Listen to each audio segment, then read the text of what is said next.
listening to the Air Raid Hour, a Buffalo Fanatics video experience.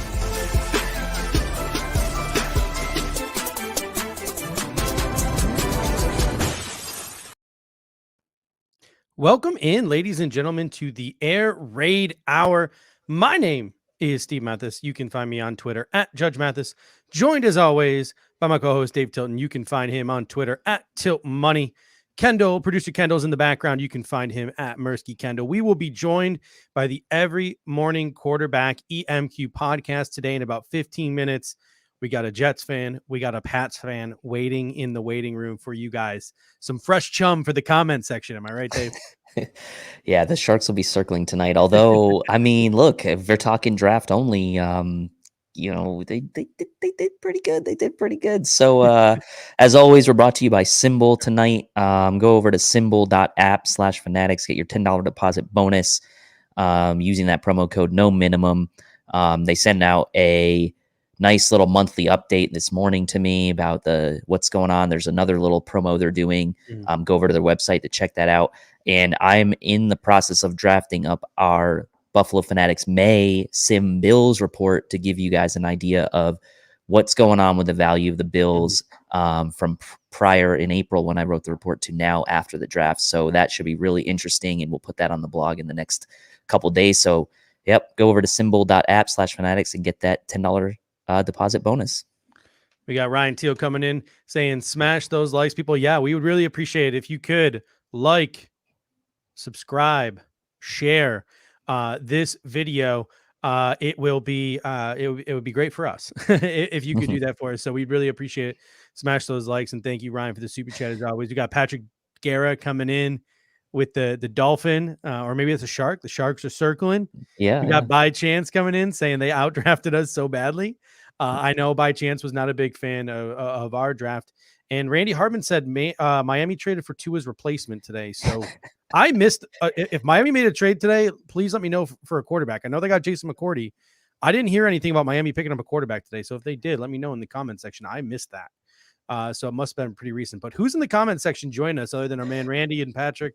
Yeah, we've got I'm glad you mentioned that, because we've got a mix of some old and some new in the comment section tonight. So we know Sheldon Cole, Travis Sinnett, Randy, Patrick. Those are like some of our like more longtime followers, but we've also got some new people in the house that have been kind of following us recently. Ryan Thiel, how could I forget? You're also in there.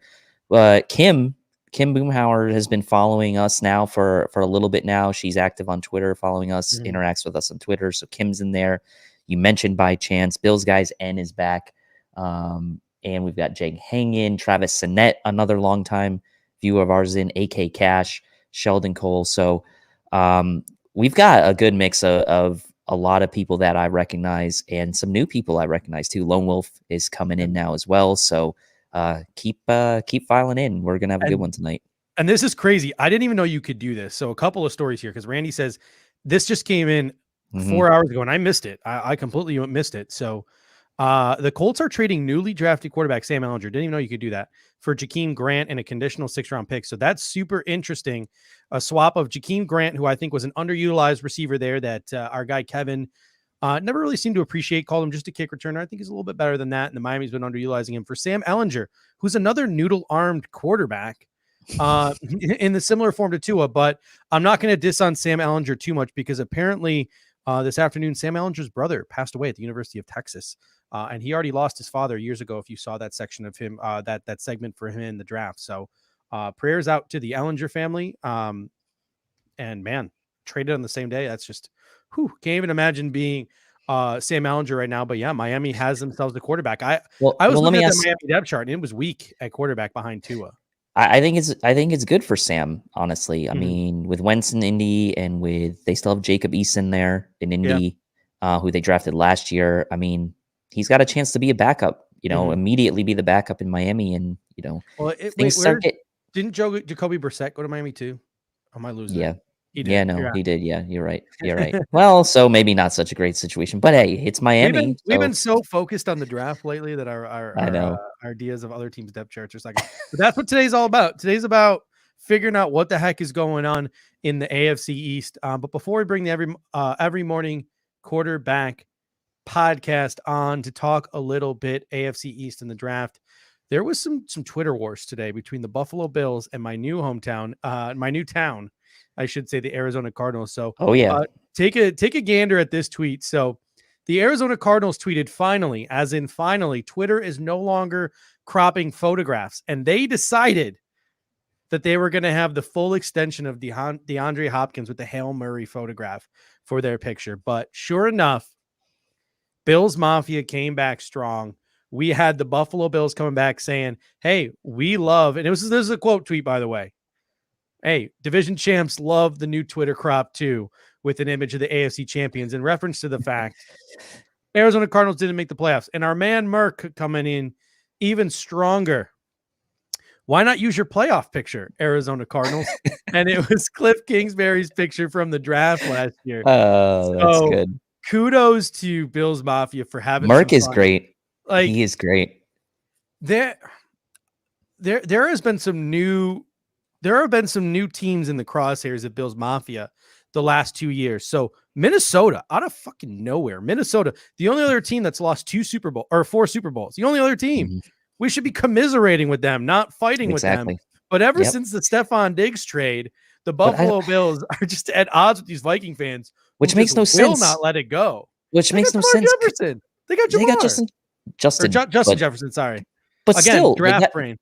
But that's my point. They got Justin Jefferson. Like everyone should be happy about this. Mm-hmm. And Titans are the other one. I assume you were going to mention. We've been going in with them. I was going to mention the Cardinals. Ever since Hail Murray, man, it has been nothing but salt from Bills Mafia, and I'm here for it because I'm the petty king. Yeah, I feel like their Titans. There were some salt last year too, with that COVID reschedule, and then going back even to we've played them now like a few times in the last few years, and it goes back to kind of the Twitter stuff we had with them with the polls and all that, where the Titans fans were kind of buying the votes, and so they're kind of now for me a little bit of a low key team that's like a little bit of a rivalry with the Bills as well. I want to start off. Speaking of, or not speaking of, but transitioning from rivalries here, I wanted to have a little bit of conversation about the running back room. So I used my access to the Buffalo Fanatics Twitter account today to post a little, blurb this morning. And I said, hey, predict the Buffalo Bills backfield in 2021. Who leads the team in rushing? Who are the surprise cuts? Who are the breakout stars? Bills Mafia, let us know what you think. So in the comment section, let us know what you think about the Buffalo Bills running back room heading into the 2021 season. Obviously, we didn't draft a running back. We had Kenny Riggleman coming in on Twitter saying Moss leads the team in yards, touchdowns, and carries. Edward Harris joking that Josh Allen is going to lead the team in rushing in 2021. And Jakey Manley says, I think Breda will make some serious noise this season if he's healthy. Duke can fly. Not sure why he gets so much hate. So people in the comment section, let me know what you think about this running back room. How are the running backs going to shake out this year? And while we wait on the comment section, Dave, what do you got? I think that I don't think you're going to see like a huge uptick in rushing necessarily as far as like attempts from the Bills compared to what they did last year. But I think that there's going to be a big chip on the shoulder of Devin Singletary this year. And we already know he's been working out with Dalvin Cook in the offseason. Take that for what it's worth. But look, it's never a bad idea to kind of, get your thoughts and work out with a guy that's really been one of the premier running backs in the league over the last couple of years. And honestly, Dalvin had to fight a little bit of a stigma that he's injury prone as well, right? Because he's missed a lot of time. Not that Devin's injury prone, but he's had to fight, some naysayers along the way, right? Dalvin was super high draft pick, and he's the heir apparent to AP there in Minnesota, so he had pressure on him too. And so I think it's a good situation for Singletary to be working out with Dalvin. And to me, there's going to be a big chip on Singletary's shoulder, especially after we all know he made that big drop in the AFC Championship game. That was obviously one moment during the season, but I think he would admit too that, regardless of what the O-line was in front of him, he probably could have done a little bit better last year for himself. And so presuming he's going to be there on, and there's no weird roster moves that happen, I think Singletary could be that guy. I really do. And I think he'll have a big chip on his shoulder this year and really use that to motivate himself this season. Comment section coming in strong. Got a bunch of different takes here. Andrew Miller says it's going to be Moss, Breida, and Antonio Williams, and that we will trade Devin Singletary. Number one, do you think that Devin Singletary really has any trade value whatsoever? And two, hearing all these things we're hearing about Devin Singletary, it's a wait and see until you get to take camp before you make that kind of move, correct? It's a wait and see. And, if the Bills really wanted to bring more competition in, they could. Yeah, Randy's right here, predicated on the O-line. I think that kind of goes for really goes for all the running backs, I think, unless you're talking about just making something out of nothing. Maybe Moss is the guy that can do that a little better, but that doesn't mean he's going to have huge yardage totals. But guys like Kerryon Johnson are getting cut from teams. So, it's not to me something that really presents itself as Singletary having a lot of trade value. For example, if Kerryon Johnson had some trade value, don't you think the Lions would have maybe tried to trade him rather than cut him?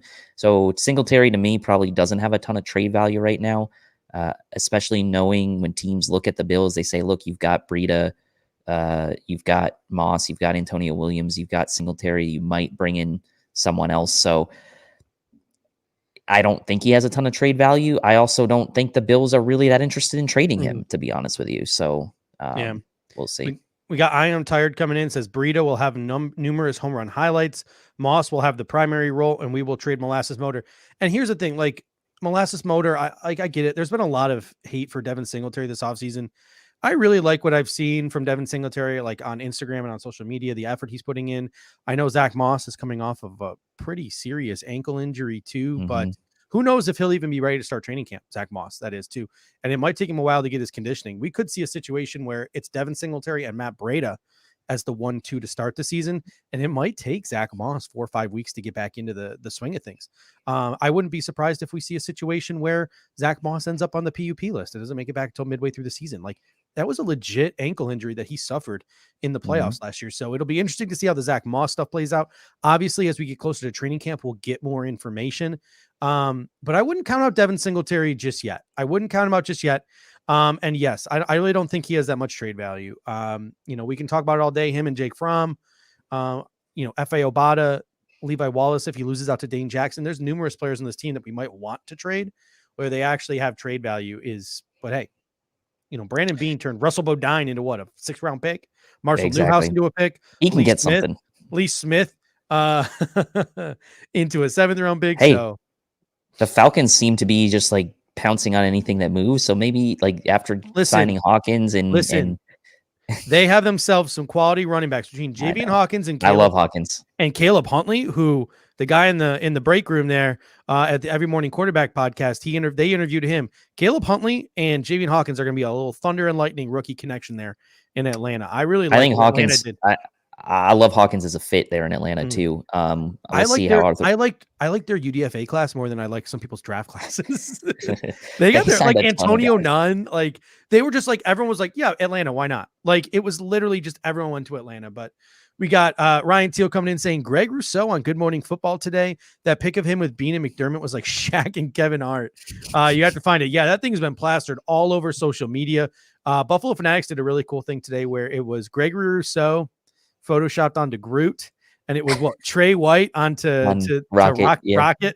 Yeah. So that was a good one as well. Head over to the Buffalo Fanatics social media, Instagram, Twitter, etc. To find that. Wouldn't it have made more sense to pick the shortest guy on the team to be Rocket? It maybe should have been Singletary actually. All right, so we're gonna bring on our guest now and do a little bit of an AFC East roundtable.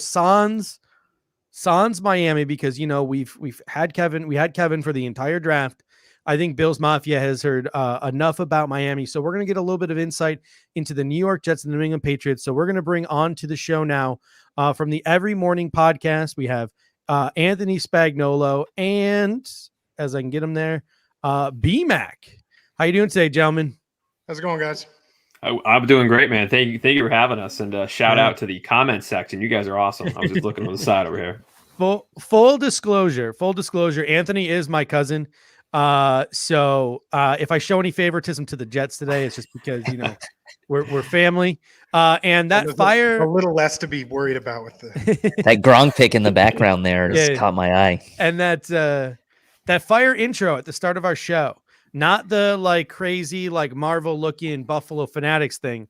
But after that, the beats over the air raid sirens, that came from Anthony. So thank you for that, Anthony. We really appreciate that. Yeah, absolutely, guys. Anything. Looking us up. All right, so gentlemen, let's get this thing started, and we got to start with the quarterbacks because I think, well, first of all, we got to get that in there. We got to get that. Anthony's from Vermont, so it's not even. I don't think gonna bug him too much. You're definitely not gonna like offend me with making fun of the Meadowlands. For sure. But let's start with the quarterbacks, and Anthony, we'll start with you. Zachary Wilson. I got a clip I want to play for you because obviously it's the Buffalo Bills, video cast. We want to have a little bit of fun, but I got this video of Zach Wilson for you, and I want to see your thoughts on Zach Wilson because you had Sam Darnold seeing ghosts, and now you're stuck with Zach Wilson, who's apparently seeing black people. And it's frightening him. So I know that you're pro in the conversations that we've been having with you. You're pro Mormon Missile. You like yourself some Zach Wilson. I know you like Justin Fields as well, but did seeing Zach Wilson quivering to the sight of Gregory Rousseau, the Buffalo Bills number 30 overall pick, did that give you any sort of misgivings on draft day? Well, yeah, let me just start with prior to me getting into what I like about Wilson, there are some things I'm nervous about. One is that one picture that also surfaced that looked like he was 14 years old heading off to prom.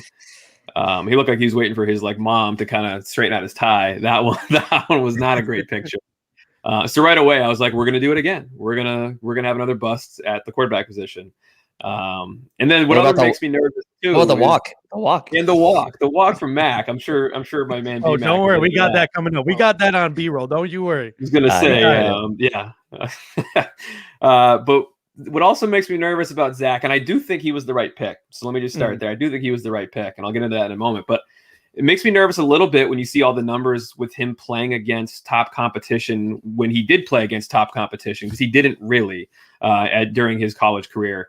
When he played against any team that was good or ranked, he struggled. Right, yeah. Coastal Carolina kind of was a struggle for him. And that makes me nervous because he's going into the AFC East, not the NFC East. So it made me a little nervous. But then I watched the tape, and you see some of the raw tools that this kid has to work with. And I think he was the right pick. And I love Justin Fields. After the game against Clemson, I think I even texted you and said, I'm all in on Fields. Then the more I watched Wilson, his second reaction is next level. I think he's a better thrower on the run. I think Fields is the better runner, but I think Wilson is slightly better thrower on the run. And it's the Mike LaFleur offense coming to New York or Jersey, as we're saying. It's that Kyle Shanahan, Mike Shanahan system, fast, athletic players, space to operate, majoring in play action. And I think knowing he's a guy, Kyle Shanahan's a guy who knows what he wants. I mean, when he first started for the 49ers, he cut every offensive lineman except for two because they didn't fit what he wanted. And I think he sees in Zach Wilson that this guy is going to major in the things that he wants to do, which is throw play action, really have, precise accuracy, throwing on the run. And the history of Shanahan QBs, which the Mike LaFleur system is coming into New York with, is more skilled than raw. So that makes me a little nervous. The Matt Ryans, the Jimmy G's are not Zach Wilson. But I'm pretty optimistic, and I think you have to be as a Jets fan at this time of the year. We got 17 weeks this year to be miserable. I think you got to be optimistic now. I think the most optimistic thing that you have to have as a Jets fan going on right now is the fact that Adam Gates is no longer your head coach. I think, I hate to admit it. I was watching Robert Saleh call the Jets draft picks, and I like the dude. I really like the dude. The only thing that makes me feel good inside is that Josh Allen chewed him up when they played the San Francisco 49ers on Monday Night Football. But he, and I'm paraphrasing here, and I might actually be crypting it. I don't know. I can't remember if he said elevate or prop up, but Robert Saleh, when he called Zach Wilson, he said, listen, you're not coming here to prop us up. We're going to prop you up or elevate. You're not coming here to elevate us. We're going to elevate you. And that really stuck out to me. And they backed it up with the way that they've supported him with the surrounding cast. Elijah Moore, Elijah Vera Tucker, Corey Davis, Michael Carter. They're really trying to make sure that he's got a proper supporting cast. That's got to be a breath of fresh air to you, correct? Yeah, I mean, finally, it feels strange as a New York Jets fan to have competent management. Like, it doesn't feel right. Just that Adam Gase press conference still in my head with his eyes bugging out like he just snorted a bunch of coke at a table. But to that question that was just popped up on the screen, who's the best NFL comp? This is probably gonna get me in trouble just because he's not blowing everybody out of the water. But he reminds me a lot of Baker Mayfield. The way that he can move, his accuracy on the run, he reminds me a lot of Baker Mayfield. And I realize that that's not, Super Bowl winning quarterback yet, but Baker's a nice NFL quarterback. And I think if Zach is that for them with this team and that defense, how way they're growing, that's going to be great. He reminds me of like a smaller stature Justin Herbert. That's who I kind of think of when I think of Zach Wilson. Like, he doesn't have the size of Herbert, right? Herbert's a monster, right? He's like 6'6", 230. Wilson's a little shorter, a little more slender, but like the way they throw on the run, sort of the way they look when they run, the arm talent, like that's kind of who I think of. And so that was just off the top of my head. I probably have to go back and think of some other names, but I like the Baker comp as well. At this stage, to me, he actually looks, he reminds me of Alex Smith as a younger, when Alex Smith came out of college. I know it's got the Utah comparison too, but his skill set, size, build, the way he plays, he reminds me a lot of Alex Smith when he came out of college. As a BMAC, as a Patriots fan, does it concern you at all that the Jets drafted Zach Wilson, or do you think that was the best quarterback for you as a Patriots fan for the Jets to have taken a number 2? I mean, overall? I think he was the right choice. I was high on Zach Wilson all year. I actually, as a degenerate gambler, watched a lot of BYU football.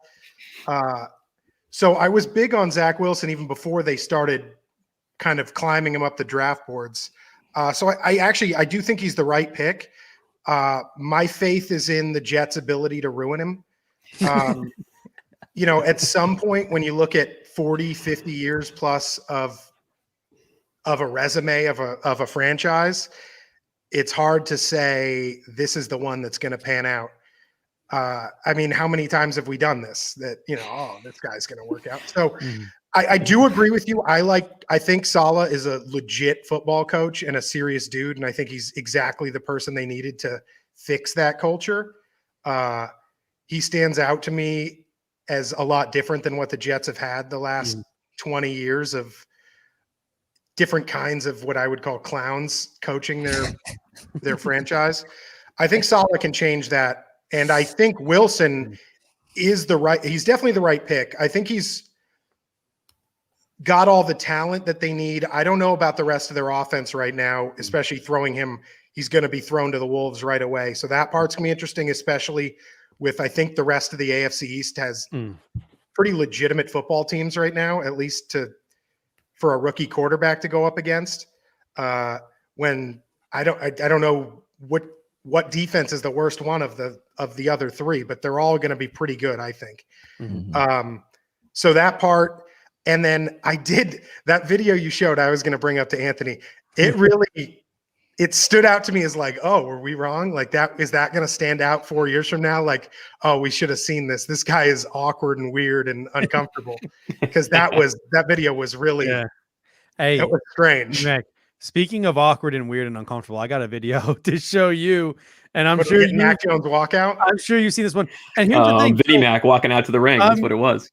I'm going to try to put a positive spin on it for you because I have this video side by side of Mac Jones walking out to get drafted with Tom Brady's combine photo. So is this the next coming of the Tom Brady combine photo? This dude who looks like I think our guy Rico said a branch manager coming out to tell an employee what to do. Is this the second coming of Tom Brady in that combine photo? Or is this the sign of too? Yeah. Oh, yeah. The shirtless photo with his gut hanging out. Like, is this, as for Mac Jones, is this a sign of things to come? Is this a sign of greatness or is this a sign of concern for you?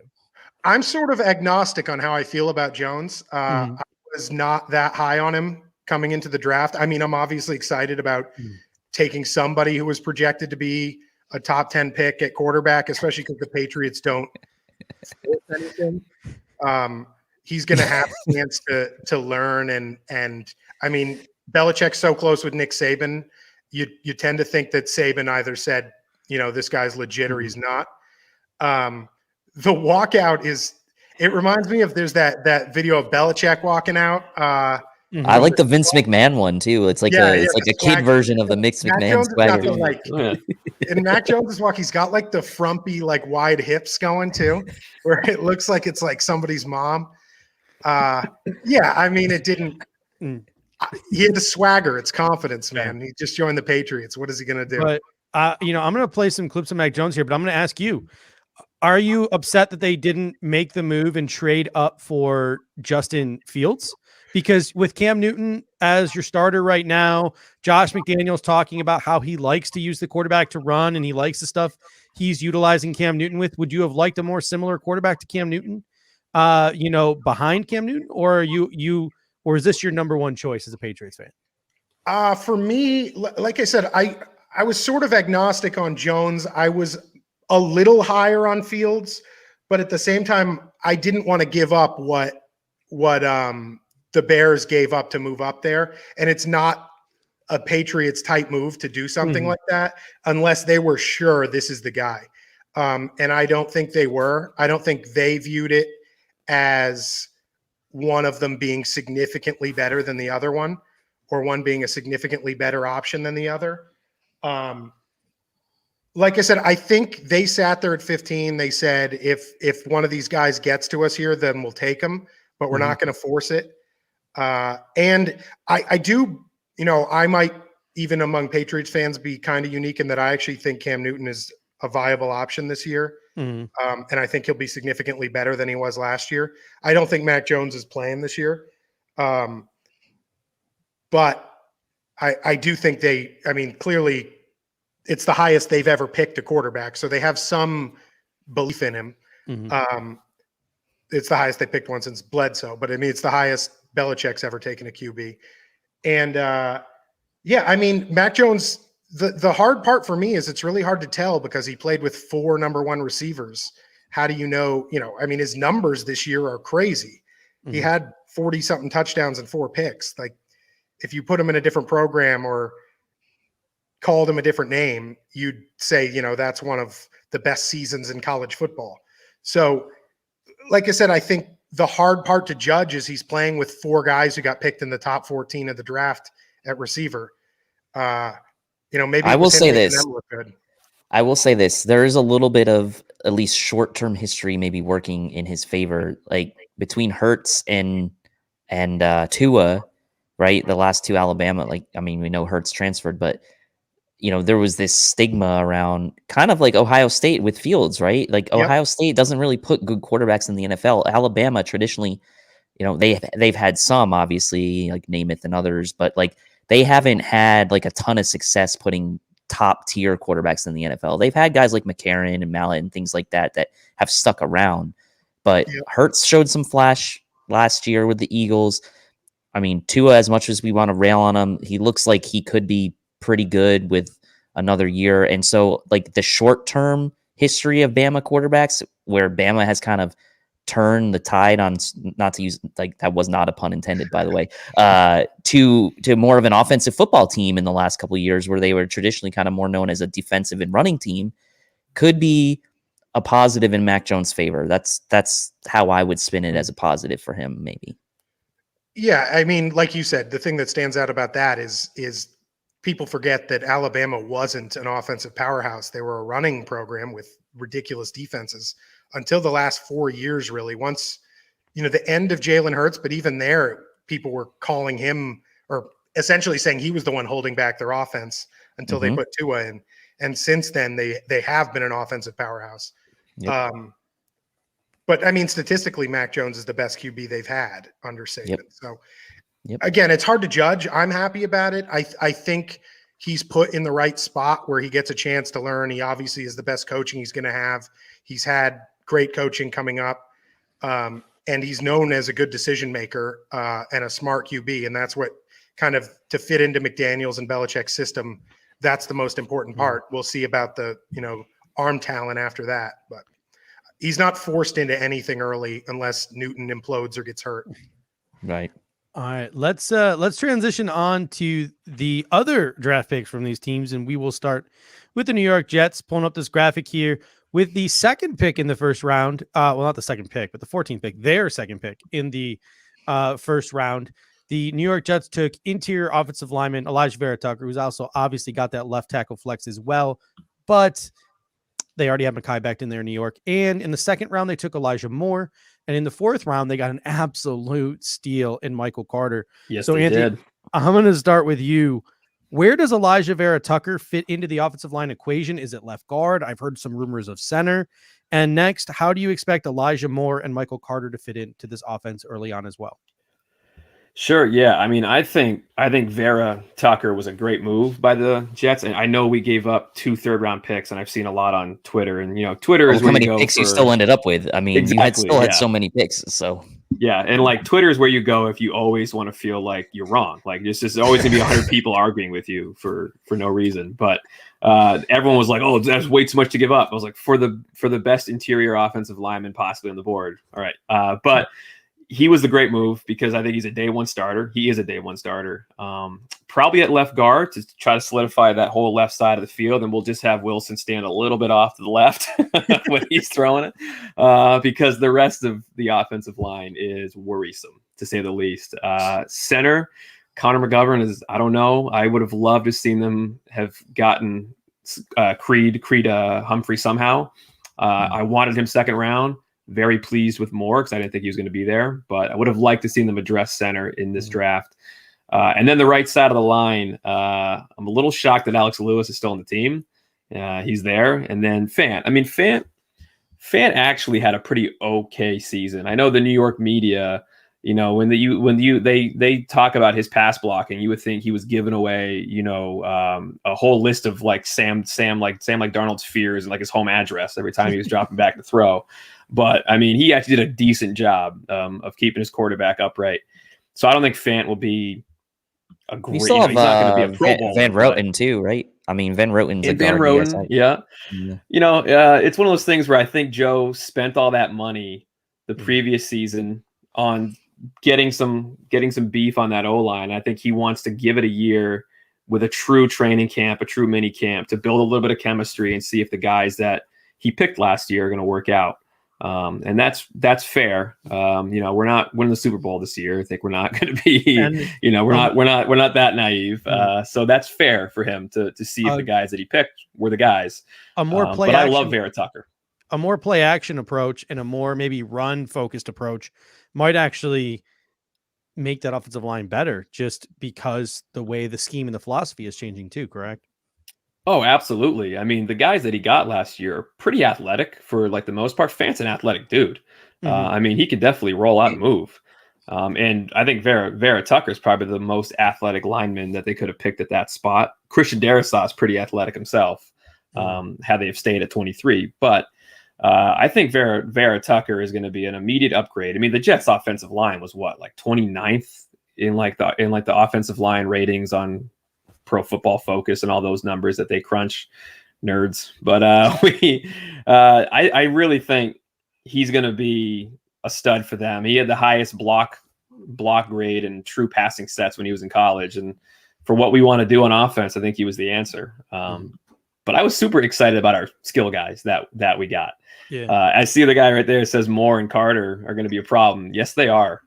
I think Elijah Moore and Michael Carter are going to be, we're going to look back on this draft class, and I think they're going to be better picks possibly than Zach Wilson and Elijah Vera Tucker. I mean, those two guys, I think are going to be studs because the word that comes to mind for me is just explosive.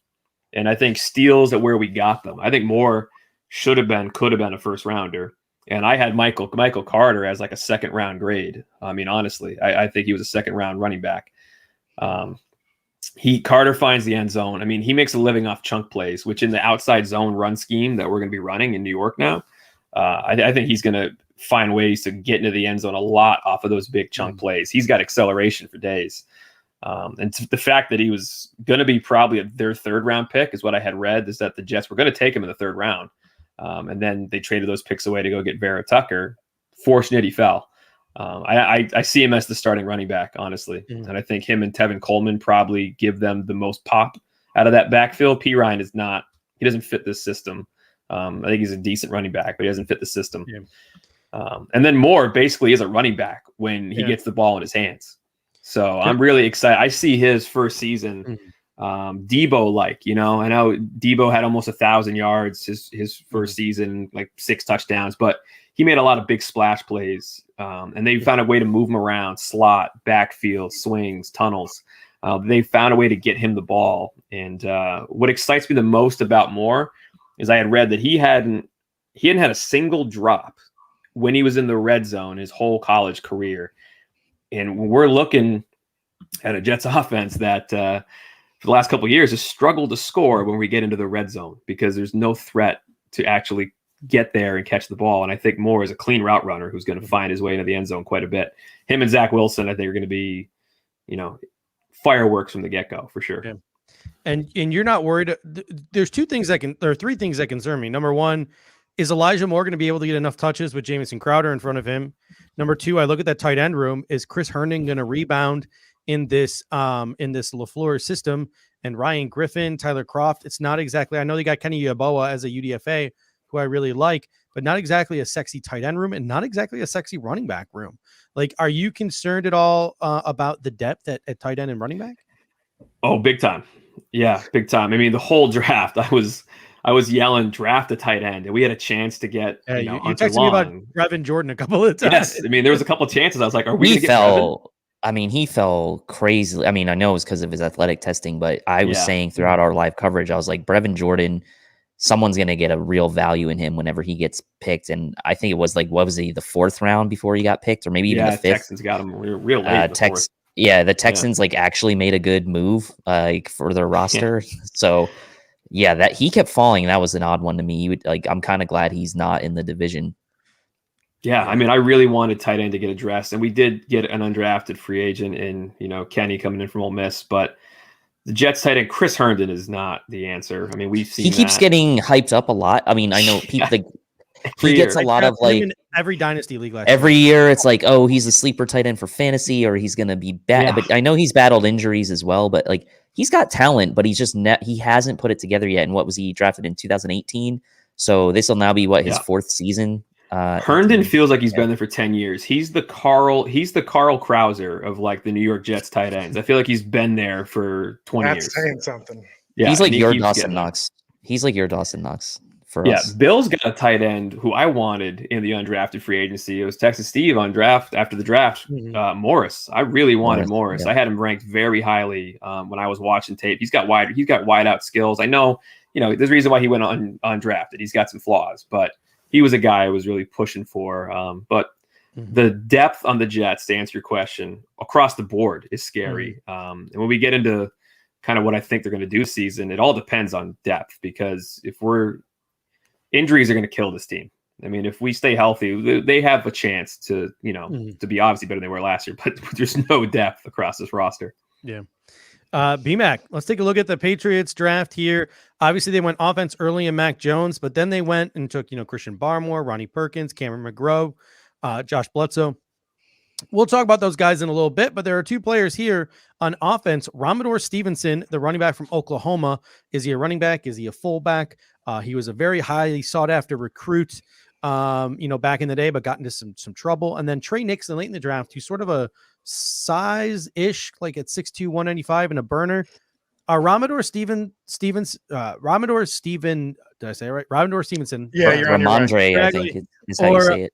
Ramondre, I think, right? Ramondre. Yeah. Ramondre, Stevenson, or Trey Nixon. Are either of these guys sleepers? We know Bill Belichick, he likes to find those sleepers. Are these 2 sleepers to make an early impact for the New England Patriots?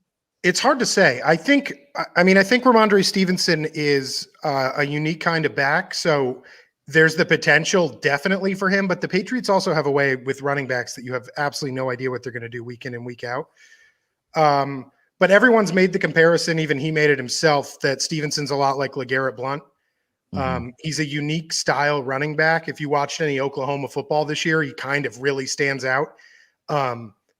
He runs a little bit upright for a huge guy, but he runs people over. He seems to find open field pretty well. He actually, even though his numbers don't pan out for speed, when you see him in the open field, he has some some running talent. I think he has potential. The Patriots running back room, who knows which way they're going to go with it right now.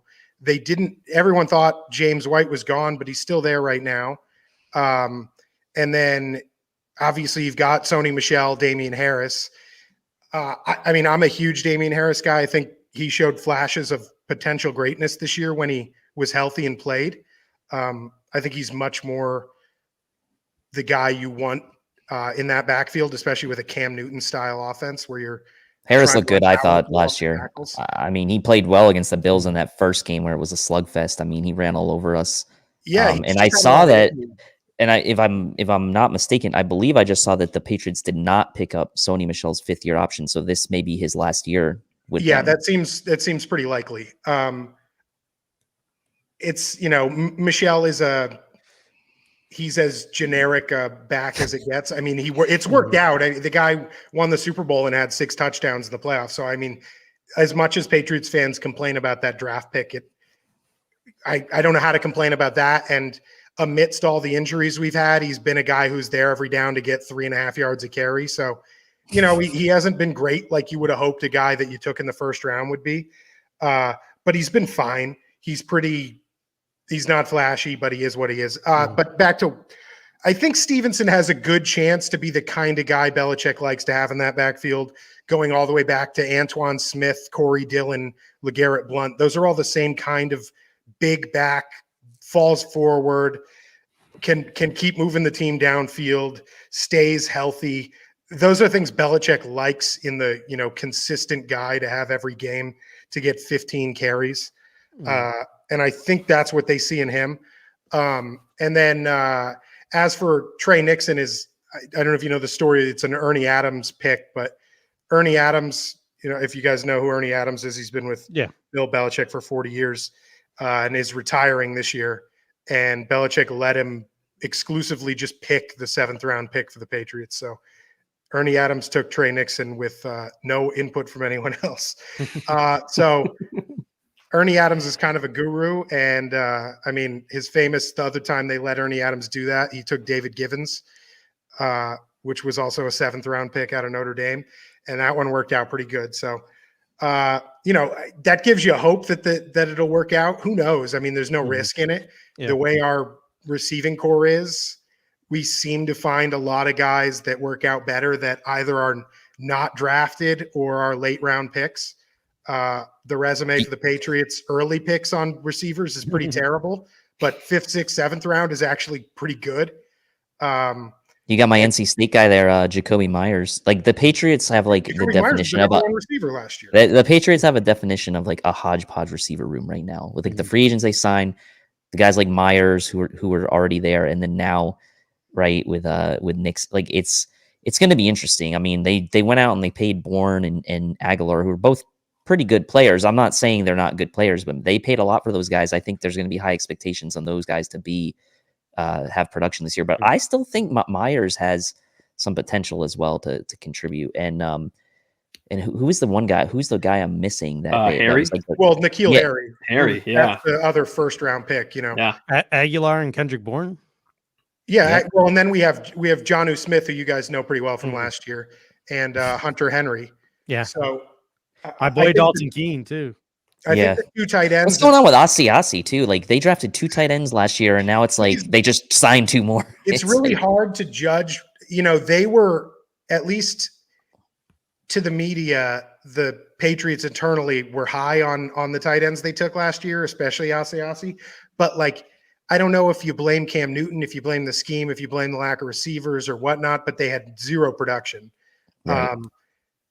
And then you go sign your 2 Lacoste was like their best tight end last year. Our tight ends. So I think the faith in them was a little lower than they've let on.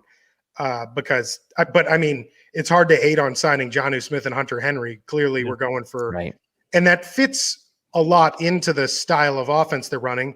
Hopefully it makes it easier for Cam Newton to throw the ball. You get big targets over the middle, and who can also block. So I mean, he's got to get the ball up off of the dirt for them to catch it. So The amount I that guy think- throws the ball at everyone's feet is unbelievable. But, I mean, Bills fans were mad because those were both of those guys were two guys that like mostly Jonnu Smith, I would say, but Hunter Henry was also mentioned from some Bills fans as a guy that we would have liked to have brought in. And then Jonnu Smith murdered you guys last year. Yeah, well, yeah, he had a that's good game. true. Yeah. So yeah, I mean, whatever you want to say about Cam Newton, like the weapons around him are clearly better on paper, at least, right? So it's In like you said, position. if he's not throwing torpedoes into the ground, we'll see. But man, yeah. And you guys missed out on Henry. I'm hearing that Ertz is going to get probably cut. You think Ertz is going to land in Buffalo? I don't think so. I think he's going to Indy. Yeah. He's going to Indy. All right. BMAC. The Bills even afford a guy like? I mean, right now we're balling on a budget right now. And you got a budget. Like, you also are getting pretty tight on re-signing Josh Allen's contract. So yeah. Defense. BMAC. You guys drafted Christian Barmore, Ronnie Perkins, Joshua Bledsoe, Cameron McGrone, all guys that I like. Is the Patriots defense back? Because I'm looking at this roster. It sure is. Judon, Anthony Jennings, Dietrich Wise, Lawrence Guy, Christian Barmore, Devin Godchaux, Henry Anderson, obviously Ronnie Perkins, Kyle Van Noy, Chase Winovich, Dante Hightower, Josh Uche, J.C. Jackson, Devin McCourty, Adrian Phillips, Stephon Gilmore, Jonathan Jones, Kyle Duggar. The names go on and on with this defense. Is this Patriots defense back? Are they going to be one of, if not the best defense in the National Football League next year? So the people who've had to listen to me know that I'm extremely high on the Patriots defense. I think the Patriots defense this year is going to be a top 5 defense in the league. As much as we can throw questions at the offense, I think there's a lot of potential there, but you don't know what's going to pan out, especially with the QB position. The defense is absolutely loaded. The defense 2 years ago, with the benefit of a weak schedule, was one of the best defenses in the NFL. For the first 10 weeks was one of the best defenses of all time, given, like I said, they played a weak schedule. But then last year, I mean, their defense was really good without a lot of these players and with a lot of young guys playing every down. And being on the field a lot too. I mean, the pass offense wasn't very good. Exactly. You take that same defense from last year that's pretty much lost nobody. You add Hightower and Van Noy back to it. Then you get Judon, which is the best, defensive end they've had since Chandler Jones, basically. And I mean, this defense is going to be really, really good. And I think it's something they've clearly focused on. And, a lot of people saw the picks they made, and it looks like, it's almost overkill. But the way Belichick coaches defensive lines, everything's rotational. He usually plays 7 guys a series in and out. And he's also a guy who focuses on kind of niche talents of his defensive front guys. He doesn't do a lot of this guy does everything, which is why he gets the most out of players like Van Noy or a lot of the guys that have cycled through there and end up getting huge contracts elsewhere. Flowers, for example, who goes and gets a gigantic contract in Detroit and is kind of a nobody again now. But that's you'll sign them back again next year for nothing. Yeah, exactly. But that's kind of the thing Belichick does is he finds what a guy is really good at, doesn't make him do other stuff, and they're able to find a rotation in that. And then as for the draft, it really, more than any year, it looked like the Patriots kind of took the best available player each pick that came up. I really like the Barmore pick. I mean, I couldn't believe he was there at that point. I think, as much as people talk that this draft was weak at defensive line, to be able to get what most people ranked as like the 3rd best defensive lineman in the entire draft in the 2nd round, a guy who dominated the national championship game, like it's a pretty incredible pick to add to the defense they already have. I was really excited about that one. And Perkins also was a guy who broke my heart. Because of nonsense. I mean, the amount of times that guys slide in the draft over positive drug tests or whatever is getting a little silly. Well, Josh you Gordon look back on those guys and you forget it so fast. I've seen 40 suspended again. You sit in the same room. You sit in the same room as a joint, and you're suspended for a season. Yeah, I mean, and actually, I think what happened. Tyrann Mathieu is the perfect example. Tyrann Mathieu, everyone agreed was the best player in football. Yep. Then he has a couple issues with pot, and now he slides all the way down. And wow, what a surprise. He's every year one of the best players in the league.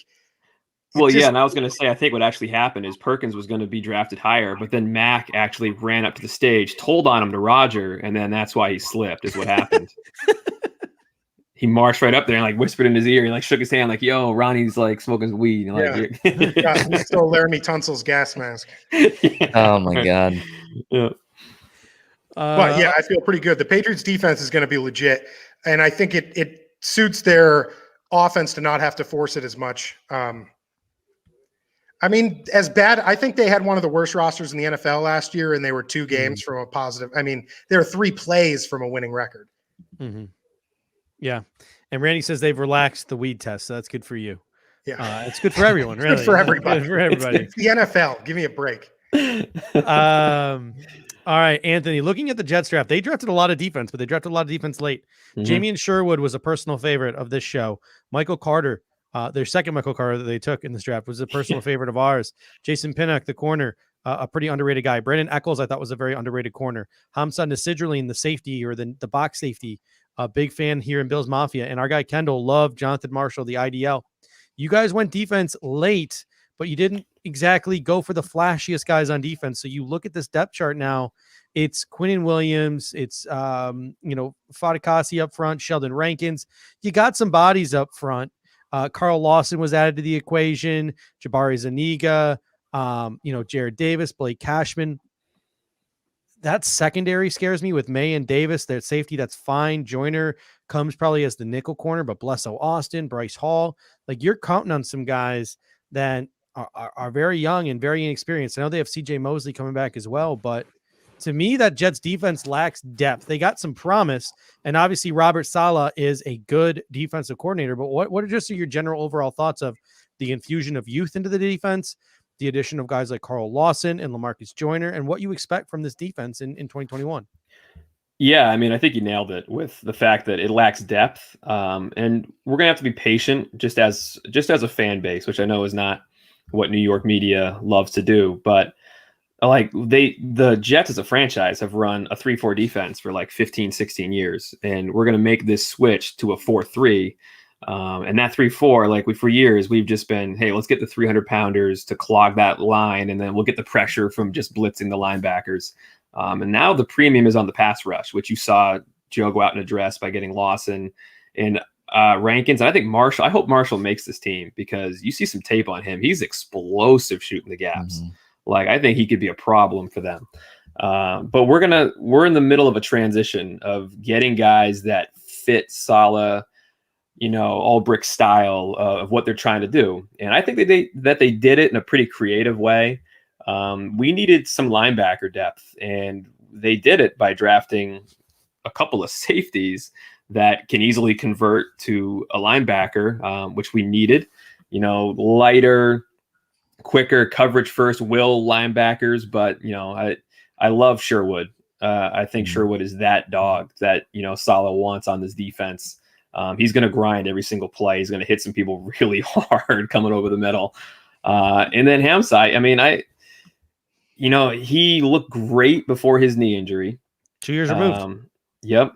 And then he hasn't looked the best since. Great Senior Bowl for his standard. Great Senior Bowl. And if this guy hits, I mean, this was a potential day 1, day 2 talent had he have not gotten injured. If he can hit. But then once again, that's hoping. That's pie in the sky. But very unorthodox way, I thought that the Jets went about that draft, getting guys that are very hybrid, that can play multiple spots, almost like they can line up. They can line up with like an 11-man personnel, and then they can kind of defend you in different ways without really ever subbing, kind of depending on how the other team is going to react. They got guys that can really move and cover. We're not there yet, though. That pass rush could be scary, though. Looking at the QB pressure rates from the previous season, which I understand is previous season, but to get some guys on that team, Franklin Myers and Williams, and then my man, up there in the middle there, Sheldon Rankins, I think they have the potential to put some pressure on the quarterback, which is going to be big because the AFC East has got I think some pretty good quarterbacks coming up. I know I don't count Cam in that, but I think Matt could be a pretty good quarterback for them. But you're going for the top dog, which is the Buffalo Bills, and to get to Josh Allen, you gotta put some pressure on him a little bit, and see what we can do with it. You guys had so many players that Bills fans loved. Like the Pats did too, right? With Barmore and with McGrone and obviously with Perkins. But like you guys went out and signed Carl Lawson. That was a guy in free agency. A lot of Bills fans were hoping that we would bring in after it was obvious that we were in on JJ Watt. We were like, oh, well, Carl Lawson could be a consolation prize. Signed Vinny Curry as like a cheap option as well, another guy that was like bargain bin but has been a good pass rusher. And then you went out and drafted Sherwood and Hamza, who were both guys that a lot of Bills fans like. Kendall, our producer, was like probably the biggest Sherwood fan I came across in the pre-draft process. So I like what the Jets did. I think you're right about the hybrid approach. I think the Jets, like Saleh likes those big linemen, right? The big edge rusher types. And then in the linebacking core, like he got the kind of speed hybrid guys. So it seems like a nice combination that he went with there. And there was one guy that I was super psyched about, and I haven't heard his name quite a bit as the steals of this draft, but Jason Pinnock was I think he was a fantastic pick. And I think we're going to look back 3-4 years from now and see that we got a pretty good corner in Jason Pinnock. You watch him on tape, really good instincts, carries himself well, size, length. He's got that Sherman type body build. And I've read in things that Pitt practices they use the same practice facility as like the Pittsburgh Steelers. Coaches do interact with their players quite a bit, and Pinnock was on good morning football a couple weeks prior to the draft. He had mentioned that, he got a chance to pick Tomlin's brain about schematics and about some different things when it comes to defense. And, this kid wants to learn, and I think he's in the right room. Saleh has the right guy. And I really think Pinnock is going to be the steal of that draft, the late portions of the draft for the Jets. That Pitt secondary, man. So last year, or I guess 2 years ago, before the COVID opt-out and everything, it was Pinnock on one side, it was Dane Jackson on the other side, it was Paris Ford, and it was DeMar Hamlin at safety. Like that was the secondary there at Pitt. Not to mention they had Patrick Jones, Jalen Twyman, and Rashad Weaver up front. So I mean, they were just absolutely stacked, that defense. Pat Narduzzi is a very well-known and very well-respected defensive coach there too. But yeah, we got two of those pick guys in the secondary, and we're hoping Dane Jackson pops and kicks Levi Wallace out of a starting job this year. Well, and I believe Pinnock, I might be wrong on this, but I believe Pinnock he held teams to the lowest quarterback completion percentage throwing to the guy that he was guarding better than Patrick Surtain and better than J.C. Horn. And he was second best inside of the red zone at forcing an incomplete pass next to, I believe it was Stingley, who was going to be top 10 pick next year. Yeah. So, B-Mac, you let out an audible laugh when Anthony called the Bills the big dogs of the AFC East. So my next question to you, gentlemen, and B-Mac, I'll start with you. The Bills draft, the Bills offseason. Do the Buffalo Bills scare you this year as a New England Patriots fan? Yeah, of course. I think the Bills are a really good football team. My audible laugh is Anthony saying that the top dogs of the division. I mean, yeah, you won the division. I think the Bills are a really good team. But let's pump the brakes. Top dogs of the division goes to the team that's won it 19 of the last 20 years. You're not first, you're last, man. Oh, I totally agree. But I mean, a team wins one time, they're top dogs of the division. And I can say, because we've been last a majority of those 20 years. He's right. When we're not first, we're last. You have a really good chance of staying there, Anthony. I'll give you that. Oh, come on now. Come on now. Well, like you said, an honest analysis is the Jets need to be patient because the other three teams are in a situation where they're built to currently try and win. I will say Tua and the Dolphins are going to get a second place schedule. The Dolphins, I think, are not quite as good as they were last year. I think their defense takes a step back. Their offense is better than it was. The Patriots are a lot better than they were last year. I would agree with that. Yeah. But what do you say? I think the Bills are the team to beat. Like, don't get me wrong. What do you say to a guy like John Herring who says, "Hey, you're not living in the Tom Brady era anymore. You have Cam Newton and a rookie in Mac Jones at quarterback. Like, as good as your defense is, do you have confidence in those two signal callers to put you over the top of the guy who was runner-up for MVP last season in Josh Allen?" Yeah, I think a guy like John Herring probably spent the last 7 years saying that it wasn't Brady that was doing it and he was overrated and it was a system. And now he's telling me we can't win because Brady's gone. But so I'll let him have that and we'll see how it plays out. But the way the Patriots roster is built is the way you win football in this league. Yeah, you do need a quarterback to win, but they have a top 5 offensive line, and I think they have a top 5 defense. And the way you remain consistent and in every game and able to compete at every level every season is with that. A consistent offensive line and a solid defense. And I think they've built that. And like I said, they were a mediocre football team that was in almost every game last year with one of the worst rosters, probably the worst offensive roster in the entire league. They're vastly improved from that. And last year's schedule, you guys can vouch for too. It's incredible the record you guys were able to get. Last year's schedule was crazy for everyone in the AFC East, especially coming off the year before that was an absolute cakewalk. Like playing the NFC East and then playing the NFC West is a huge difference. This year is a little more reasonable. And for the Patriots, finally not playing a first place schedule.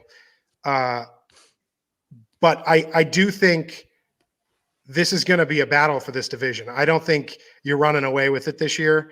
I think the Jets are clearly the worst team in the division, but that's not saying that the Jets aren't doing the right thing. Oh, no, I hear you. You know, they have to play a longer game. The other 3 teams were on the brink last year. I mean, the Patriots were obviously falling backwards, but because of their cap situation, they were able to take a huge advantage of everyone else being stuck where they couldn't sign anybody. And the Patriots being able to get a lot of value that they otherwise wouldn't normally do.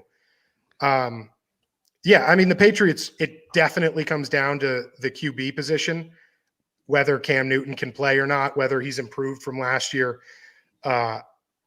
is an interesting question. I don't know. I mean, he still is – he is a guy who won an MVP, and he does have a lot of talent. It's just his throwing was absolutely atrocious, and I don't know if that's something you can fix or not. And if he has to fix it, then we move to Mac Jones and see how that goes. But I do think the rest of the roster can win football games anyways. So we got David King coming in here saying Buffalo, Miami, Patriots, Jets. So let's get to it, gents. Anthony, I'll start with you. What is your record prediction for the New York Jets this year? How do you foresee with your crystal ball the season playing out for the New York Jets? Well, there's a lot more optimism than there's been in years past. I mean, you just get that normal excitement. When you guys got Allen, I'm sure there's a bit of an excitement because you got a new quarterback coming in and you don't know what he's going to be and could it be the guy? And 8 or 9, I want to say it was 9 rookie quarterbacks have made the playoffs since 2008. And they're not all studs. I mean, there's some guys like, Dalton was great in his early career, but there's some RG3s thrown in there as well. So it's not out of the question that a rookie quarterback could be Mac Jones, BMAC, that a rookie quarterback takes a team to the playoffs. You throw in the fact that we got a rookie head coach. Rookie coaches in the playoffs has happened more than we think too. There's been 9 of those since just 2016. One of them was the Buffalo Bills with, of course, Sean McDermott. In the rookie quarterback coach pairing is even more, special. But we've seen that happen. It happened with the Jets. It happened with Rex Ryan and, Mark, and then Mark Sanchez, before he kind of fell off a cliff. But it's not out of the question that we could see a huge turnaround this year. So I'm not, I realize people think I got my green colored glasses on, but it's the NFL. Like nobody, if you told me that the Miami Dolphins were going to win 10 games last year, in this time, the previous year, we all would have laughed our heads off. And the Dolphins won 10 games and almost made the playoffs. So it's not out of the question. It's the NFL. A couple injuries happen, bang, bang, team gets hot. With that being said, an improvement for us, we almost went winless last year. And I kind of wish we did. We would have got Trevor Lawrence, but we got Zach Wilson now. I think 7-10 is a reasonable expectation. And that's a big leap from 2 wins. And I think we're going to see early season struggles, late season surge, a lot of good feelings building up for the following season, which I think will be where Saleh makes his money, is another offseason, another draft. Can we make this push? I know Niners, when they did the shift with Shanahan, the first year was rough. The next year was big. So 7-10 is my crystal ball prediction, which Vegas has them at 6.5. So B-Mac, I'll be hitting you up soon about the over-under. 17 games now. There's 17 The 17 games. game record thing sounds so weird every time you say it. It's weird. I don't like saying it. 8-9. That's why I didn't go 8-9 because it's weird. I'm gonna tell you, I don't like it. I wanted to stay at 16 personally. Same. I didn't need the extra game. I like the even number, but hey. Yeah, and Alvin Kamara doesn't like it either. He was very vocal about it. Screws up all the records too. Everyone's gonna just explode every record, but so 7-10, I guess that's a good year. B-Mac, what is your prediction for the Patriots this year? I think I would put it. I would 17 put it and 0. either 11-6 or 12-5 in that window. I'm gonna go 12-5. Yeah, I think that's fair. You think that wins you the division? You getting it back? Yeah, I think it does. I think. I think that puts it at about a tie for the division, and we'll steal it from you. All right, I love that. Newton won't fumble going in Buffalo this year. Ryan Teal coming in and said, "What do you guys think about Trubisky?" Let's do it. Josh Allen gets. Listen, all I'm going to say is, a couple of years ago, Carson Wentz went down late in the season after he started off hot, and Nick Foles came in and won the Philadelphia Eagles a damn Super Bowl, and they took over those New England Patriots. So maybe we got some Trubisky magic here. There's not a lot of teams that can boast that they have the runner-up for the MVP and then the Nickelodeon's most valuable player as well. Not many teams can boast that. So someone's going to get slimed if he's playing quarterback. I'll tell you that. Your comment section got awful cocky in 1 year. I'll tell you that.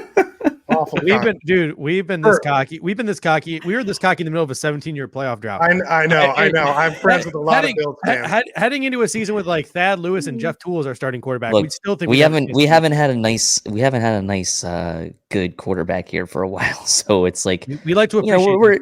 We're over appreciating it a little bit, but well, you guys got a stud. I mean, you guys got a stud. There are a number of stop trying to lateral and shit, but I'm not gonna go as far to say it's like ago. I will say any other quarterback does that. If Lamar Jackson did that, if Patrick Mahomes did that, everyone would be saying, like, what a fucking baller. That guy's got so much heart. He never gives up on a play. Josh Allen does it, and he's a fucking moron. He has a little too much not give up on a play, though. A little too much. You're so right. You're so right, though. Yeah. What I will say I don't disagree, but what I will say to B-Mac about the division thing, right? And he's right. Like over the body of work over the last 20 years, the Pats, but like there's always like Anthony was saying, like every year is new in the NFL. Every year is different. So like you're only like last year really doesn't matter either now at this point. So it's like the Bills got to go out and win this division again. I think that every team in the division is going to be better chasing the Bills down. There's no doubt about it. All three teams in the AFC East, other than outside the Bills, like all teams I thought had a good draft, but the Jets, Dolphins, and Pats all had good drafts. I thought the Pats had a good free agent period. The Jets did some things like they all got better, right? It's not. I mean, I think things broke very well for the Bills last year. I think they still have the best roster, and I think they still have the best quarterback. But they still have to go out and do it again, right? They have to show that they can do it again. So we'll see. And I will say, like, because Randy Harmon says, "Come on, tell me what was the effect of that ladder on the final outcome." I will say that your Patriots did actually beat us in that wild card game 2 years ago because it was the referees on that Cody Ford play that really cost us the game. So the Patriots, who also own the referees, cost us that game. that one's classic too. I mean, we could go. That wasn't a good joke because I had to explain it. That wasn't a good joke. No one pays attention to those. But. Well, and now you got your boy Mac, who I mean, if there's ever a guy that's gonna be the guy everyone hates, it's gonna be Mac Jones. Yeah, for sure. For sure.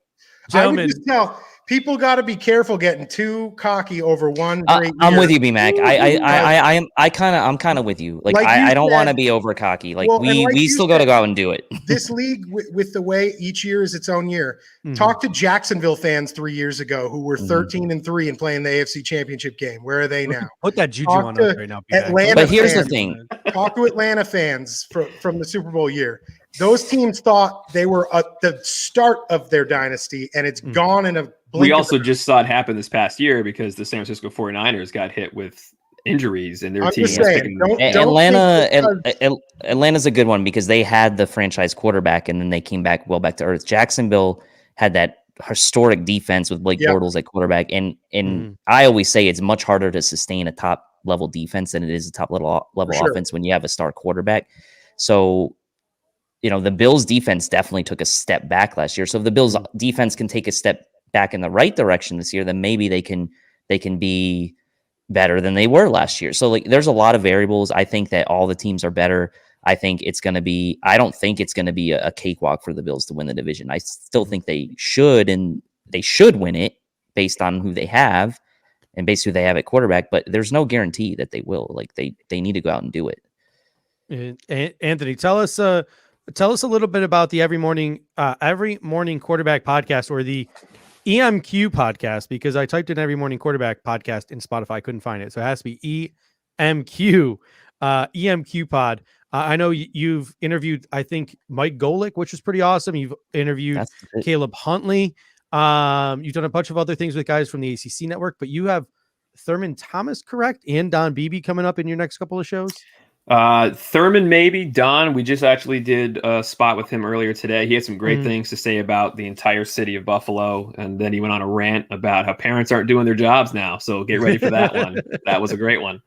We've had a lot of great guests as we bring the show back. Of course, it was an old ESPN radio thing like 9 years ago on like the local New York, Vermont area, and we brought it back. And yeah, Golick was great. He was awesome to have on.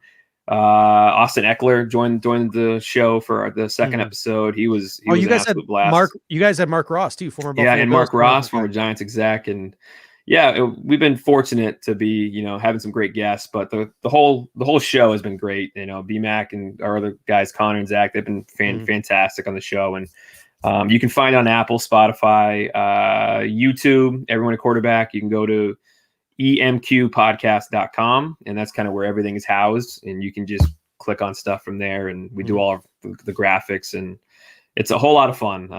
Anthony kills on Instagram too. Anthony kills on Instagram. The graphics, for sure. graphics This are guy's dope. crazy good with the graphics and everything.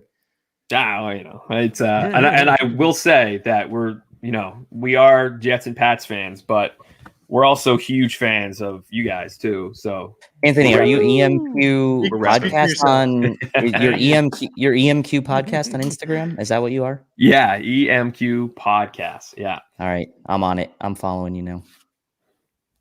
Yeah, It it's is. Just talked good in, stuff. guys. That's live. That's just live TV right there. Is what that is. I will say though, for all the trash talk, I have in all my experience, Bills fans are the most knowledgeable about football. Mhm. I love talking to Bills fans, a lot of my good friends, but it's actually been crazy. Least knowledgeable fans of teams that you've run into. Who are the least knowledgeable? Who's the you know? least? Yeah, like of fans you've run into of any team. It doesn't have to be AFC East. Did you ask Austin Giants. Eckler? Did you ask Austin Eckler if he's ever actually met a Chargers fan? So we kind of got into that a little bit, and he got pumped up and was like he had this whole thing. I think it was obviously a planned thing that he's going on all the different media outlets with, like asking for people to please come to the stadium and root for the Chargers, because we're talking about least knowledgeable. I like what you're saying with that Giants pick there. It's the B-Mac. I've come I'm gonna across. have to go. I'm gonna have to go Cowboys. Ooh, good one. Yeah. A lot of Cowboys fans that I talk to literally act like they're going to win the whole thing every year. Like, it's wild. Mhm.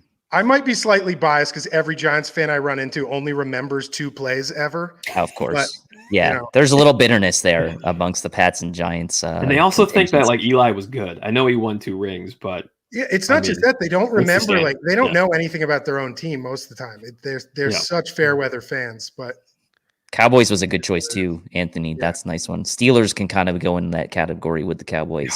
yeah, I work with a lot of Steelers fans, and yes, They are, yeah, they're Some very of in the that most denial. knowledgeable are Eagles fans, but that's because they hate their team so much. I'll tell you who's like a really knowledgeable fan base that I've run into are Broncos fans. A lot of Broncos fans know their squad, so I'll give them credit. A lot of Broncos podcasts too. Like like we talk about the Bills being a saturated market. How I mean, we're on right now. I know that there's another Bills show on right now. There's at least 5 Bills podcasts every morning. There's like 3 live shows every night on a bunch of different networks. Like the Bills market is like uber saturated. Broncos is just as saturated, man. I mean, they got a lot of radio stations and podcasts and all that stuff. So, and I will say too, you guys do a fantastic job, but the whole network that you guys are on, I definitely follow you guys. You guys are amazing at pushing out like online social media content and just keeping fans engaged. Cause I don't see that a lot of the other teams. I know that the Jets have a pretty, weak one as well, but teamwork makes the dream work, my man. Yeah, it's great stuff, guys. We run about 25 deep here at Buffalo Fanatics between writers and graphics guys and podcast guys and video guys. So shout out and kudos to all of them. But gentlemen, thank you so much. Really appreciate it. We're going to have you back on during the season when we're playing the Patriots, when we're playing the Jets. We might have to get some bets going. We gotta get you guys on in the summer too to start talking like camp and stuff too. Just fun. as the only fan of a losing team here, I just ask that I can come on before the game and not after it. I don't want to talk about what happened during the game. All right, man. Gentlemen, thank you so much. Really thanks for having us on, guys. Yeah, thank you for having us on. Thanks, guys. All right. So we're gonna bring in producer Kendall now. Kendall, want to pick your brain here. VMAC was talking a little bit about how he thinks that the Patriots are too cool for school. They are back. The dynasty is going to be reincarnated with this epic defense that is just going to throttle people, and they're going to get by on offense. So my question to you is, are you buying what BMAC is selling in terms of the Patriots being back? A little bit, but not as much as he is. I like where his head's at, because I agree as Bills fans, we're a little too overconfident because of the past year and the linear progression that our team has had. We're just kind of spoiled by thinking we're just always going to build on the prior season. But yeah, no, I think there's reason for concern. Like, they had a really good offseason. I think the biggest thing about their offseason is their free agent class was like, oh, what the hell are they doing? They're overspending. But it looks so much better now that they reset the clock and got a quarterback on a quarterback on a rookie contract. They can afford to pay those guys for 3-4 years that they paid in free agency. They still got the players, regardless of what they're paying them, right? They still got Matt Judon. They still got Hunter Henry. They still got Jonnu Smith. When it comes to playing on the field, it doesn't matter how much they paid them. They're still on the field playing against us. So exactly. Yeah. I think he was wearing his Homer goggles a little bit, but he's not far off. Like, they could easily give us a run for our money for the division. I don't think we have the division locked up at all. It's gonna tilt. You were saying it like, sorry, I had to read that from Randy. Yeah. I love Randy's confidence. Yeah. No, but the confidence is great. But Tilt, you're absolutely right. Like, the players in the locker room and the coaching staff, like they don't see it with that same kind of like confidence. It's the humble and hungry thing. It's like, which is good. They need to play on that still. But you need to play with the confidence and also knowing like it's not given. It's like these teams are coming for us. Like, we need to like play on that, right? Like, we're not just gonna walk through. Like, the coaching staff will do right by the players, and the players already are mentally tough enough. Like, I don't think they will let that slip into their mindset. So yeah, I'm with you. I think Patriots are probably closer to like 10-7. That's where I would put them. Probably like 10-7. Let's take a look at the Dolphins draft real quick, because I know we haven't touched on them, because obviously you guys touched on it quite a bit during the draft with Kevin. But I mean, they got Jalen Waddle, they got Jalen Phillips. So they got a really high-end wide receiver, a really high-end edge rusher. They added one of my favorite guys in the draft in Javon Holland, who's a nickelback and a safety. Liam Eichenberg, who apparently they're going to move to left guard, and then Hunter Long before getting 2 guys late. Your guy Jared Dokes and Larnell Coleman as well. You look and they cut Bobby McCain today, right? Yeah, they signed Jason McCourty. So or Javon McCourty, one of the McCourty twins. But I mean, you look at this offense now, they're going to go left to right on the offensive line. It's probably going to be Austin Jackson, Liam Eichenberg, Matt Skura, Solomon Kinley, Robert Hunt. They got some decent depth players in Michael Dieter and Jesse Davis and DJ Fluker along that offensive line. Receiving core, they got some speed in Will Fuller, Jalen Waddle. Obviously, they got Devontae Parker, Preston Williams coming back as well. And their running backs, it's not terrible. They got Jared Dokes, they got Selvin Ahmed, they got Miles They Gaskin. did not get Javonte Williams, though, which is very nice. That's huge. They did not get Javonte Thank you, Denver Williams. Broncos. Thank you, Denver Broncos. And Jazicki and Hunter Long. But again, it all comes down to Tua. And I think with Tua, the offense is obviously going to be limited if he's just going to be a game manager, and it's going to come down to their defense. And I think their defense has regressed. I mean, Christian Wilkins, Raekwon Davis, Emmanuel Agba, it's a decent defensive line. Obviously, you're adding Jalen Phillips to that as well as an edge rusher. Andrew Van Ginkel came on strong last year, but their linebackers still aren't all that impressive. I know they added Benardrick McKinney, Jerome Baker, but it's nothing to write home about. Samu Govin, nothing to write home about their linebackers. And then the secondary, Eric Rowe, Brandon Johnson. They added Javon Holland, Byron Jones, Xavier Howard, Justin Coleman. They did add to Noah Egbenijin going into year 2. So they're pretty deep in the secondary, and they're pretty stout up front, even though there's a lack of depth. It's the middle of that defense that doesn't scare the heck out of me all that much. So I think the thing about the Dolphins, the defense in particular, is I don't know if they regressed on paper, but I feel like they will regress because they played so damn well last year, and they were so fortunate with all those turnovers, timely turnovers, touchdowns off of those turnovers and all of that. I think they will regress slightly because they were just so good on defense and so opportunistic last year on defense. I don't think they actually got worse. Yeah. It's just going to be hard to meet that bar again. Kind of like it's going to be hard for the Bills to meet that bar again on offense. We were so damn good on offense. It's going to be hard to progress because the bar is set so high. Yeah. It's going to be tough to win 14 games if you're saying like the Bills are going to go 14. Like it's going to be, we were 13-3 last year. To go 14-3 to like improve upon that win total. I mean, that's difficult, right? Yeah. I mean, that I think Bills fans, if you told them right now, you could sign up for the same amount of wins you had last year and you could go 13-4. I'm pretty sure 100% of people would take that now. You should take that. I mean, Chris Yankee coming in here saying all 3 of Miami's team captains last year are all gone. Fitzpatrick, Van Noy, McCain. For some reason, like I understand they replaced all these guys with other players. Obviously, they got Jacoby Brissett. They brought in obviously Jalen Phillips they drafted, and they just signed McCourty and also got Holland. But for Miami, it always seems like it's 1 step forward, 2 steps back. They cut most of their free agent class from last year.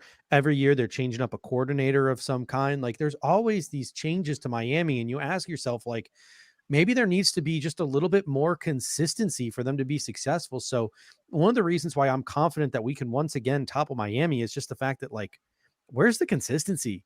But by chance comes in. I like this question. He says, Judge, Tilt, Kendall, how would you rank the AFC East draft classes? I would rank the Buffalo Bills dead last. And I don't think that is a knock on the Buffalo Bills. I just think it's where they were drafting compared to where the other teams were drafting. And it also depends on it does make that. It also depends on how are you looking at it? If you're looking at like how would you rate the draft class purely for 2021, then the Bills are definitely last, right? I mean, I don't think you can argue that. If you're rating the draft class based on factors like how it's going to help the team financially in the future, how it's going to help protect them from injury, like there's a lot of nuance that goes.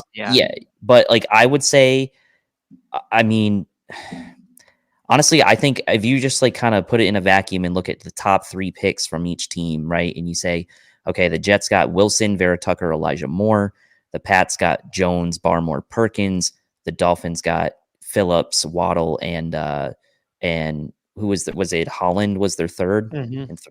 I mean, it's tough to rank those, right? I mean, you could make the case that at any one of those 3 teams had the best draft class of the AFC. So if you're forcing me to rank, I'm going to actually say, if you're forcing me to rank, I think based on value alone, I think the Pats had the best draft I think with getting Barmore where they did, getting Mack, if that's who they wanted without having to trade up, getting Perkins, getting McGrone later on. Like I thought the Pats really got good value with their picks, and all the teams did, but I think I'll put the Pats I would take the Dolphins just because Same.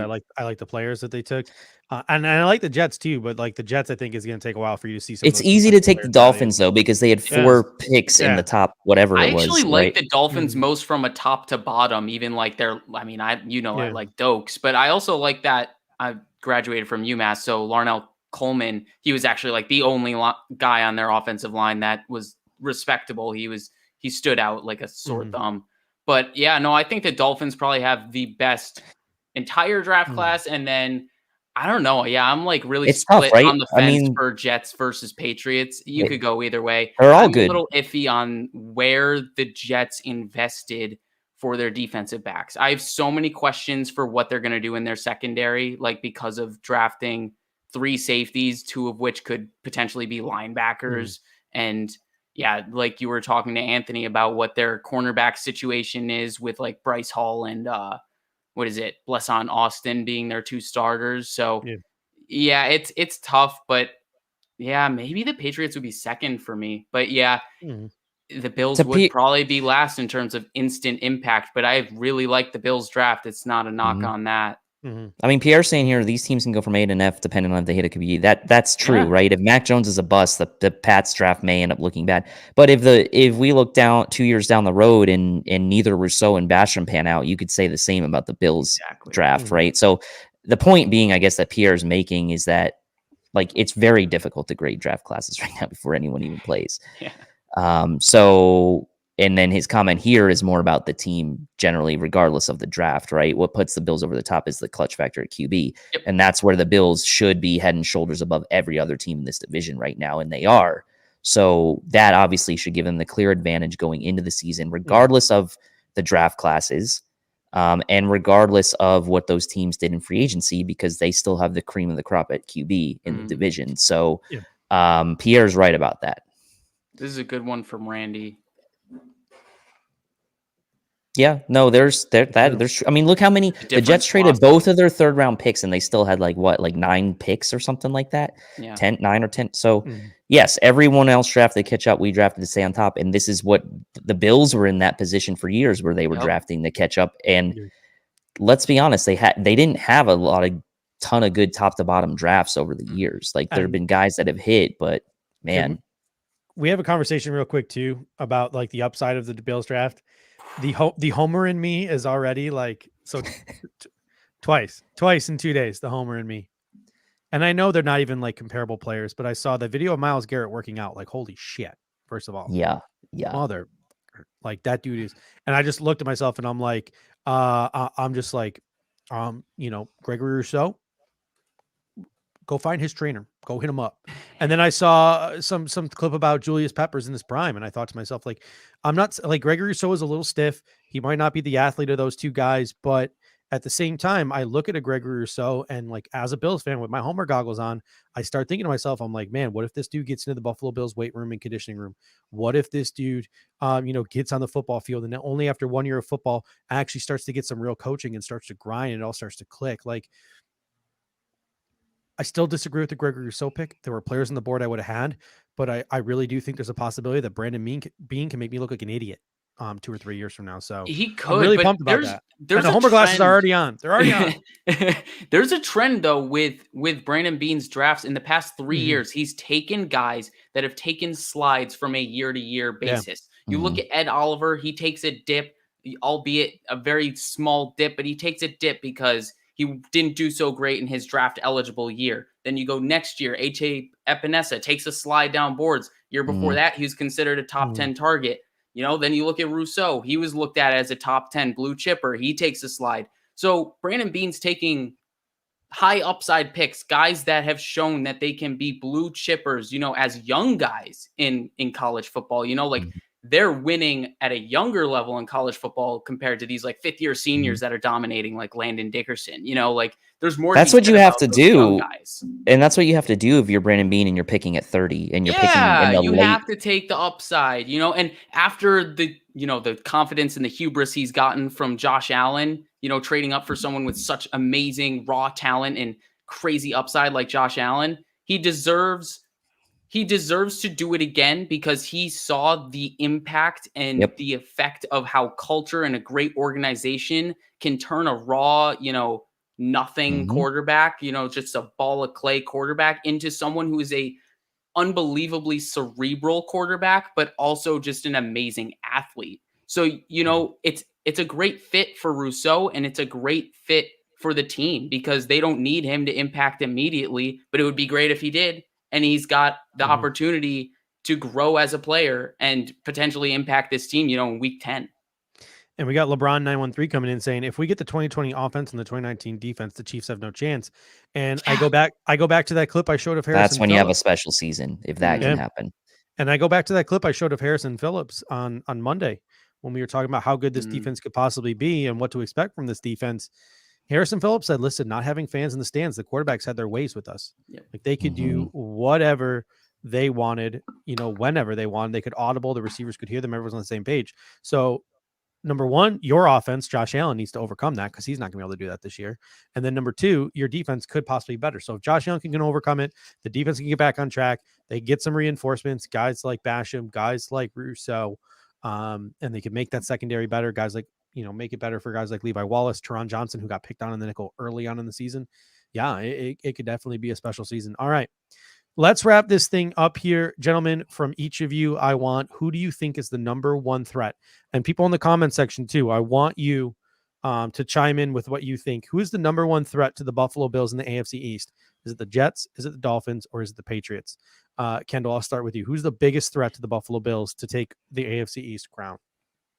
I think it's the Dolphins. I think it's going to be up to how well they can protect Tua. I don't really trust their offensive line too much, but if that offensive line plays well, I think Miami plays well. Because like I said, the regression from their defense is probably going to happen just because they were so good. But if they can protect that guy, they got him some good weapons too. I think it's Miami. Dave, how about yourself? It's the Pats for me. They still have Belichick coaching. They had a great draft. They did a number of things in free agency, regardless of whether you think they overpaid or not. They did bring in two really good tight ends who we know we've struggled to cover in the last several seasons. They brought in Judon. Their defense looks really good.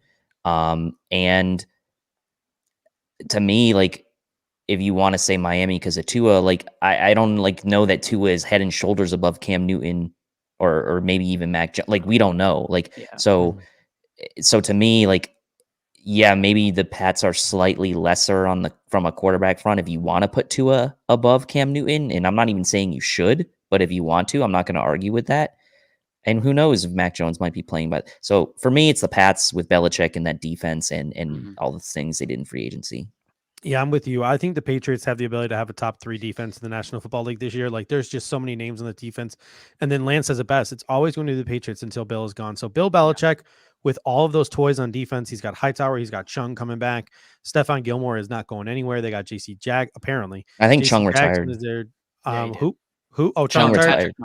Oh, Adrian Phillips, but they brought Adrian Phillips in, and they got Kyle Duggar. So my apologies on Patrick Chung, but like that they have so many guys. Loaded. That's what we're seeing. Loaded. That defense is absolutely loaded. They still got McCourty as one of the McCourtys as well. Like to me, Bill Belichick's game plan this year, whether it's Cam Newton or Mac Jones, is to run the ball down people's throats and dink and dunk with your tight ends. And he got some possession receivers and guys like Bourne and Aguilar. Dink and dunk, have the speed on the outside to be able to take the top off so you can't stack the box too much.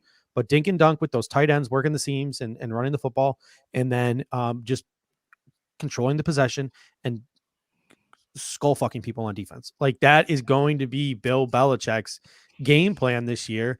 And Claude Puig says it best in his comment. The only threat to Buffalo is Buffalo. Is Buffalo ready to stand in there and take the beating that the New England Patriots are going to try to serve them this year? Because when they go in to play the New England Patriots this year, it's not going to be like the Patriots they faced last year that were missing all of those reinforcements. It is going to be 4 quarters of smash you in the mouth, hard-nosed football, and the Buffalo Bills got to be prepared for it. And it's going to be like that Week 8 game, but more elevated from that. Yeah, it's to me the Patriots are really going to be tough. So to me it's the Patriots as well. So